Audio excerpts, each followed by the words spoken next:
¿Cómo están? Bueno, estamos en nuestro proceso de formación académica, orígenes epistémicos acerca del origen de la vida, planteamientos epistémicos acerca del origen de la vida.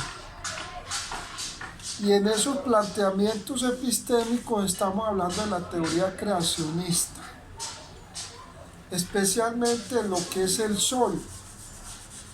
Estábamos diciendo de que el Sol es una estrella. El Sol es una estrella.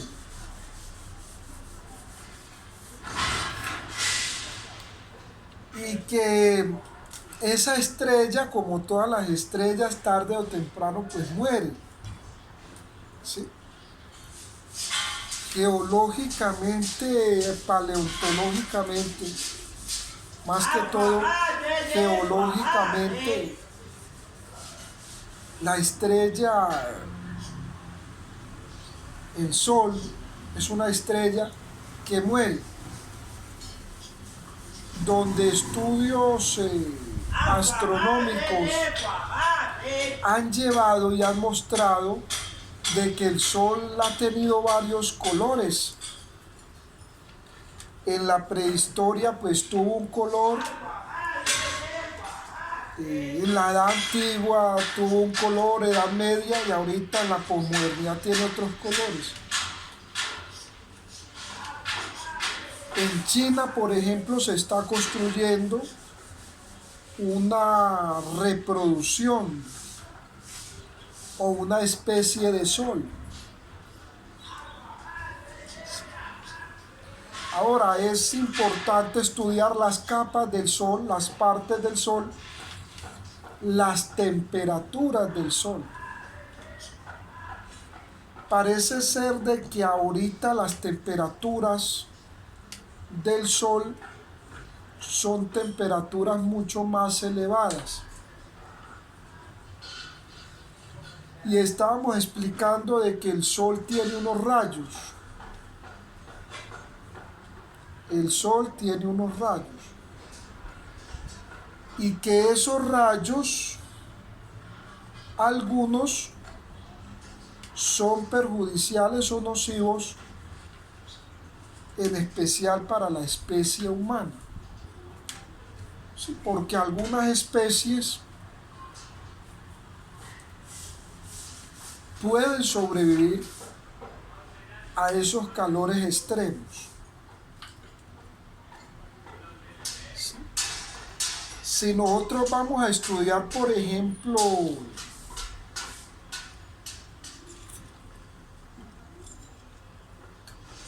el Etna, que es un volcán activo,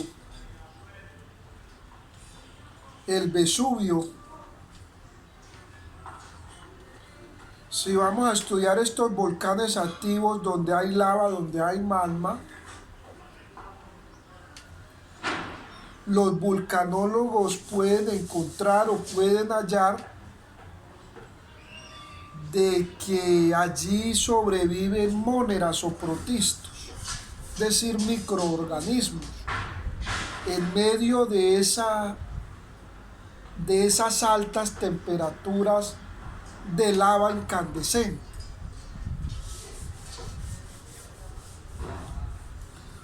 Lo que nos puede dar o reflejar una muestra de que en Marte puede haber vida. Una vida diferente a la de la especie humana. Porque si hay microorganismos, si hay móneras que sobreviven a esas altas temperaturas y son organismos vivos, quiere decir que se puede encontrar esos mismos microorganismos o esos mismos móneras en lo que es en Marte. ¿Sí? Ahora, esos rayos de los cuales estamos hablando, que salen del Sol, hay unos rayos que son nocivos para el ser humano. y que el ser humano ha podido vivir con esos rayos del sol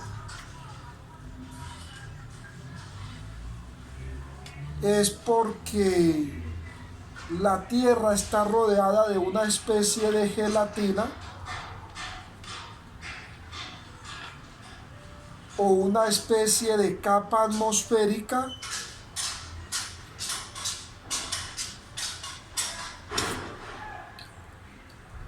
donde esa capa atmosférica se afecta por los gases de efecto invernadero.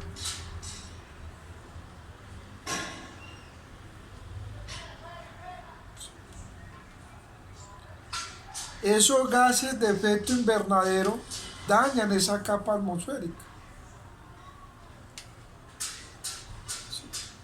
Ese es el gran problema de que muchos gobiernos no quieren hablar de cambio climático. Y esa es la gran realidad de lo que es el cambio climático, que con eso pues, algunos políticos, algunos actores políticos hablan de muchas cosas, pero la realidad es esa, de que si no se modifica lo del petróleo y las energías fósiles, esa capa atmosférica desaparece. En la medida que esa capa atmosférica desaparece, los rayos ultravioleta y otros rayos, que no son solamente los rayos ultravioleta, penetran directamente a la Tierra. Y cuando esos rayos penetran directamente a la Tierra, aceleran procesos como la desertización, la salinización, la lluvia ácida, porque no es llover por llover. ¿Sí? No es que en una ciudad llueva y entonces se va a solucionar el problema del agua. ¿Sí? Ahí hay que estudiar el ciclo del agua.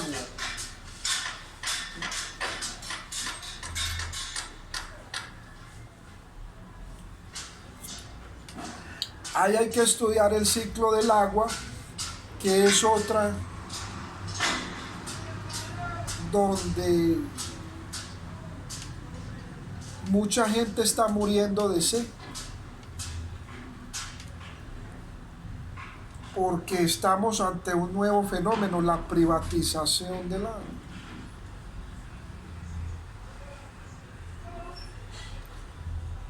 Y no es llover por llover,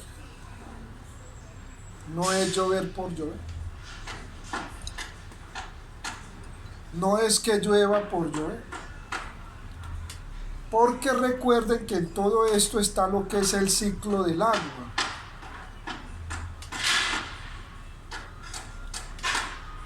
El ciclo del agua. Que eso no lo dicen los noticieros, ni lo dicen los programas de televisión, el ciclo del agua. Entonces el agua que cae de las nubes es la que se vaporiza del suelo.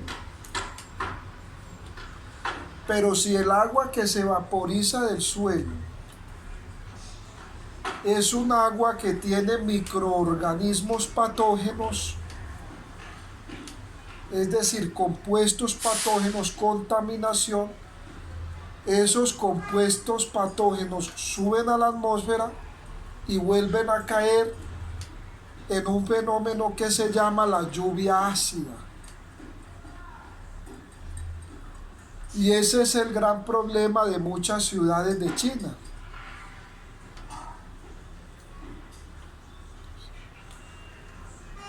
Ese es el problema de muchas ciudades de Estados Unidos. Ese es el problema de muchas ciudades de Rusia, ¿sí? Gases de efecto invernadero que suben a la atmósfera y están cayendo a esas ciudades. Ese es el problema de Europa. Es decir, es un problema del globo terráqueo,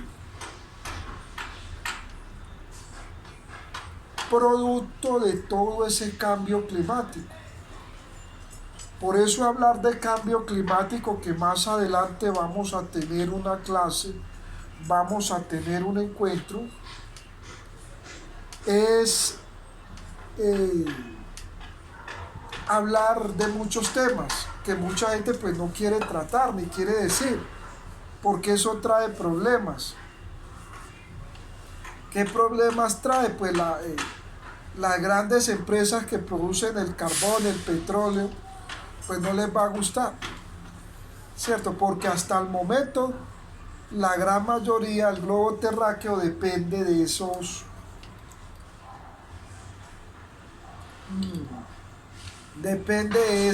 recursos, ¿sí? La mayoría de países dependen del petróleo, ¿cierto? Viven de lo que es el carbón, el oro negro. Entonces, pues no quieren saber de cambio climático. En la medida en que los rayos ultravioleta del sol penetran la Tierra, es decir, entran directamente a la Tierra, se producen esos procesos que mencioné, pero adicionalmente la especie humana se enferma. Porque el cerebro a ciertas temperaturas del sol, a ciertas temperaturas del calor, se para, no funciona bien. Y al no funcionar bien el cerebro, otros órganos como el sistema nervioso, sistema respiratorio, el sistema cardiovascular no funcionan bien. Tal es el caso de las olas de calor en Estados Unidos. Son unas temperaturas irresistibles, producto del cambio climático. Y donde miles de personas pues se están enfermando porque los cuerpos o el cuerpo, la materia necesita unos estados de temperatura. Y cuando el sol pasa, al calentar, esos rayos ultravioleta penetran, pasa esos estados de temperatura y aparecen lo que es las enfermedades. Pero no es solamente eso. El sol posiblemente estamos diciendo que desaparezca. Es decir, posiblemente más adelante, si la especie humana logra sobrevivir, les tocará hacer lo que está haciendo Xi Jinping en China con los científicos de allá, construir un sol y lanzarlo al espacio para que reemplace este sol natural.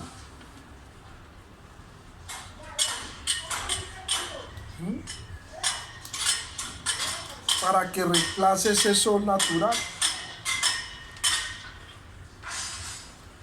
Ahora, ese sol que calienta tanto, hay un satélite natural que hace las veces de enfriamiento y que también tiene varias partes y que también ha evolucionado y que tiene una diferencia con el Sol, porque el Sol es una estrella, pero la Luna es un satélite. es un satélite natural, la Luna. La Luna es un satélite natural y tiene varias fases, tiene varias composiciones. A diferencia del Sol, funciona como una especie de refrigerador, ¿verdad? Entonces le da ese enfriamiento a la Tierra, porque si todo el tiempo el planeta o el globo terráqueo calentara, sería mucho más difícil y la vida no se pudiera desarrollar. Entonces la luna cumple esas veces de enfriar, de vaporizar.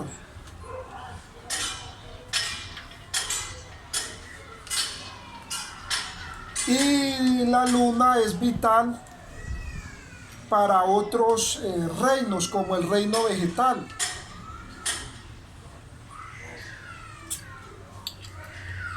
Porque el reino vegetal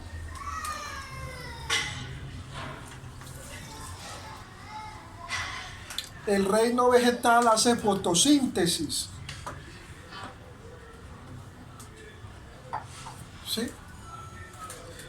El reino vegetal hace fotosíntesis.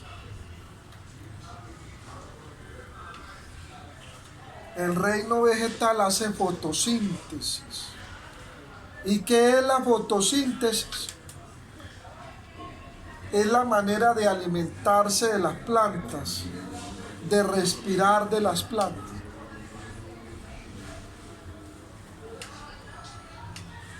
La célula animal es una célula blanda. Es una célula que requiere de varias vitaminas y minerales. Y eso se encuentra a través de los alimentos. Pero las células vegetales es una célula rígida.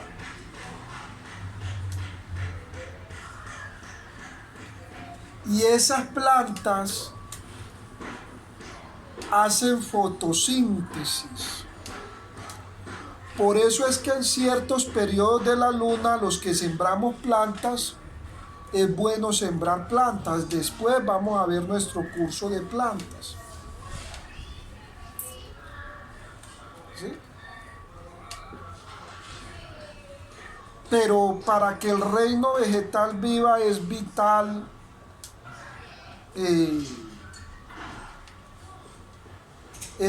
la luna.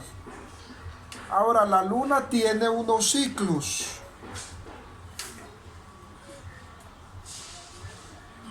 Parece ser que la luna va a durar mucho más tiempo que el sol. Y parece ser que en el tiempo los seres humanos vamos a poder viajar mucho más fácil a la luna y va a haber una especie de nomadismo allí o de sedentarismo. Es decir, seres humanos se van a sentar a vivir en la luna, lo van a lograr, porque es mucho más fácil. La luna es un satélite natural. Posiblemente la luna vaya a ser esa salvación ante la ausencia de agua en el planeta Tierra. Ante la ausencia de agua que hay aquí en la Tierra, la luna, como satélite natural, puede tener agua congelada.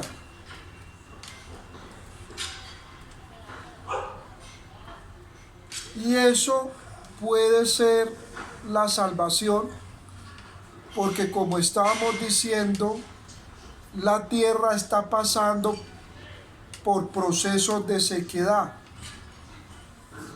Y la gran mayoría de fuentes de aguas o de fuentes hídricas está quedando en manos de corporaciones privadas. Los gobiernos la están entregando a corporaciones privadas. Y al entregarla a corporaciones privadas, el agua está dejando de ser un derecho humano a pasar a ser una propiedad privada. En ese sentido, pues quien no tenga para comprar agua, morirá de sed. Esa es la realidad, ¿verdad? Y esa es la gran lucha que hay a estos países hídricos. Por ejemplo, como en el caso de Venezuela, de Brasil, de Bolivia, de la Argentina, de Colombia, que son países que tienen recursos hídricos, son constantemente asediados por las grandes corporaciones por el valor de esos recursos hídricos. Porque las gaseosas en el mundo, los refrescos y muchas otras cosas en la industria requieren de grandes cantidades de agua. Entonces muchos pueblos nativos en el mundo se ven evocados a luchar contra esas grandes corporaciones, contra esas grandes empresas, para defender sus recursos de agua y no dejarse colonizar. Porque en muchos pueblos aborígenes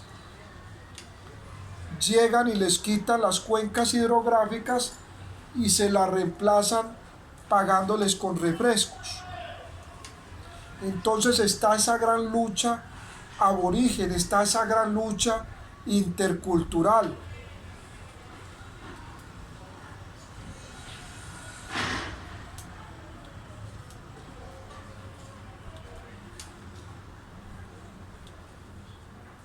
Estamos hablando de los orígenes epistémicos acerca de planteamiento epistémico acerca del origen de la vida, hablando de la teoría creacionista. Y estamos diciendo de que la luna es un satélite, de que el sol es una estrella y de que de acuerdo al relato bíblico en el libro de Génesis, hubieron unos días llamados los días de la creación, pero que esos días no son de 24 horas, sino que ese periodo de tiempo, esa línea de tiempo, se movió en eones, millones de años, miles de años, lo que se conoce como periodos mileniales. Ahora, dentro de ese relato creacionista hay varios relatos. Está el relato del huerto del Edén. ¿Sí? Está el relato del huerto del Edén. ¿Cómo era el Edén? ¿Cómo vivían los seres humanos en el Edén? Porque el Edén parece ser que fue una de las primeras cunas del sapiens, de la humanidad. ¿Cómo era el Edén? El Edén, hay muy pocas explicaciones de cómo era el Edén, hay muy pocos relatos, pero parece ser que era un lugar rico en piedras preciosas. Y parece ser que el Edén estaba ubicado entre lo que es el continente europeo y el continente africano. El Edén. ¿Sí? Parece ser que estaba ubicado entre Europa y África. y habían muchas piedras preciosas. ¿Por qué? Porque si ustedes se van a leer el libro de Ezequiel de la Biblia, narra que allí en el Edén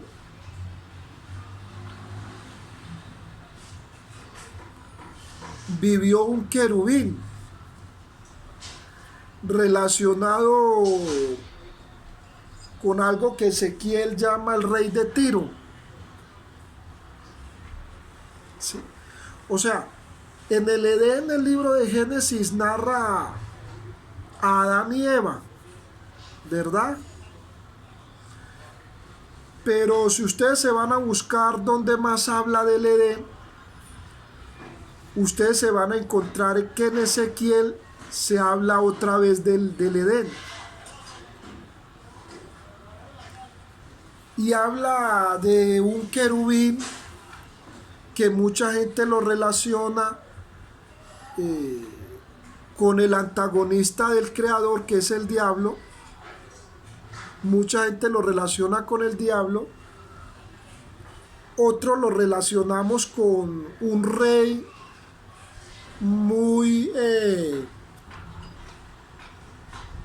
soberbio, muy prepotente, que vivió